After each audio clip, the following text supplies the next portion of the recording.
I am doctor Govind Kahar, consultant gynaecologist and laparoscopic surgeon. आज हम बात करेंगे ड्रग्स इन प्रेगनेंसी, यानी कि हमें कोई भी प्रॉब्लम नहीं है, प्रेगनेंसी में कोई दिक्कत नहीं है, हमें दवाई लेनी चाहिए या नहीं लेनी चाहिए, कौन कौन सी दवाई रिकमेंडेड है। यानी कि अगर आपको कोई भी प्रॉब्लम नहीं है तब भी ये दवाइयाँ तो आपको खानी ही होगी। उसमें सबसे पहली दवाई जो होती है वो होती है आयरन। आयरन की गोली जो होती है उसे हमें चौथे महीने से यानी कि after 14 week period of gestation उन्हें स्टार्ट कर देनी चाहिए। क्यों स्टार्ट करनी चाहिए? एडवांटेज क्या है? पहला एडवांटेज, ये मैटरनल एनीमिया यानी कि माँ में खून की कमी से हमें बचाता है। अगर खून की कमी नहीं होगी तो बच्चा कमज़ोर पैदा नहीं होगा। एनीमिया होगा तो लो बर्थ वेट बेबी होगा, बच्चा टाइम से पहले हो जाएगा, प्री टर्म बर्थ हो जाएगा और आपको प्रेगनेंसी के बाद डिलीवरी होने के बाद में इन्फेक्शन के चांसेस बढ़ जाते हैं, जिसे हम पर्क्यूरियल सेप्सिस कहते हैं।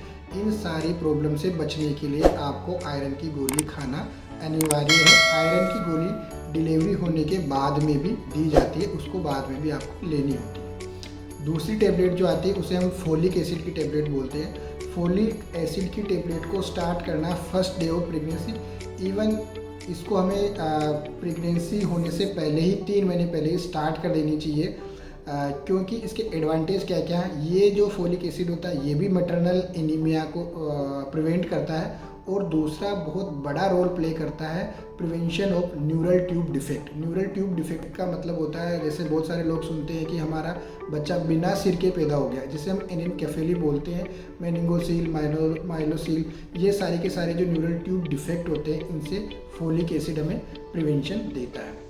थर्ड जो टेबलेट होती है या जो थर्ड दवाई होती है उसे हम कैल्शियम बोलते हैं।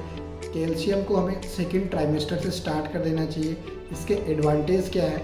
कैल्शियम लेने से प्री एक्लेम्शिया प्रिवेंशन मिलता है, यानी कि आपको प्रेगनेंसी में फर्दर बीपी बढ़ने की समस्या से निजात मिल सकती है।